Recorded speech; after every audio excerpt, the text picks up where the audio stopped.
Noong isang araw, ay nabalita ko nga sa inyo, ang patungkol sa bukas na nga ang PBA, patungkol sa ideya ng expansion teams, unlike noong mga nakaraang taon at seasons na dumaan sa liga, kung saan, even na may mga interested companies, kaso nga lang ang problema, hindi naman sila bukas patungkol dito.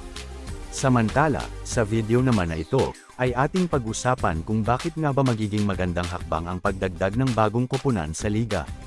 Well, una sa lahat, ang pagdaragdag ng bagong mga koponan sa PBA ay maaaring magdulot ng malaking pag-unlad at pagpapalakas sa liga.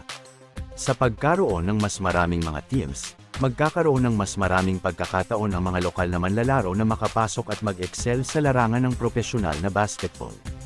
Ito ay magbubukas ng pintuan para sa mas maraming mga talentadong at promising na manlalaro na mapansin at mabigyan ng pagkakataon na maglaro sa liga.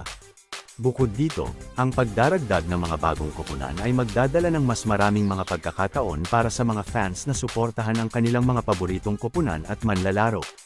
Mas maraming mga laro at mas maraming mga pagkakataon na mapanood ang basketball ay magdudulot ng mas mataas na antas ng engagement at interes mula sa mga basketball enthusiasts. Ang paglago ng fanbase at suporta ay magbibigay ng mas malaking kita at oportunidad sa liga, na maaaring magdulot ng mas maraming pagpapalakas sa mga programa at proyekto ng PBA. Isa pa, ang pagdaragdag ng mga bagong koponan sa PBA ay magbibigay rin ng mas maraming pagkakataon para sa mga lokal na negosyo at komunidad na makilahok at makinabang sa industriya ng basketball. Ito ay magbubukas ng pintuan para sa mga potensyal na sponsors, media partners, at iba pang stakeholders na sumuporta sa liga at sa mga koponan. Ang paglago ng industriya ng basketball ay magdudulot ng mas maraming trabaho at oportunidad para sa mga Pilipino, pati na rin ang pagpapalakas sa ekonomiya ng bansa.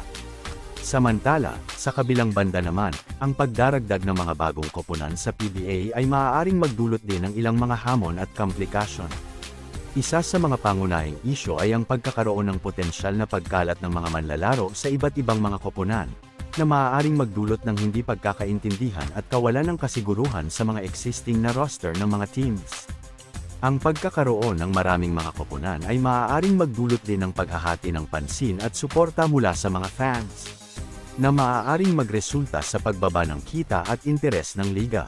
Bukod dito, ang pagdaragdag ng mga bagong koponan ay maaaring magdulot ng pagtindi sa kompetisyon sa liga, na maaaring magresulta sa mas mataas na antas ng tensyon at rivalry sa pagitan ng mga teams. Ang mas mahigpit na kompetisyon ay maaaring magdulot ng mas maraming mga kontrobersya at isyu sa loob at labas ng basketball court, na maaaring makaapekto sa pangkalahatang imahe at integridad ng liga. Dagdag pa rito, ang pagdaragdag ng mga koponan ay maaaring magdulot ng pag-a-adjust sa mga existing na patakaran at regulasyon ng liga, na maaaring magresulta sa pagkakaroon ng mga hindi pagkakasundo at hindi pagkakaintindihan sa pagitan ng mga stakeholders. Sa kabuuan, bagamat may mga potensyal na hamon at komplikasyon, ang pagdaragdag ng mga bagong koponan sa PBA ay maaaring magdulot ng positibong pagbabago at pag-unlad sa liga. Ito ay magbubukas ng mas maraming oportunidad para sa mga manlalaro, coaches, at iba pang mga kasapi ng industriya, pati na rin para sa mga lokal na komunidad at negosyo.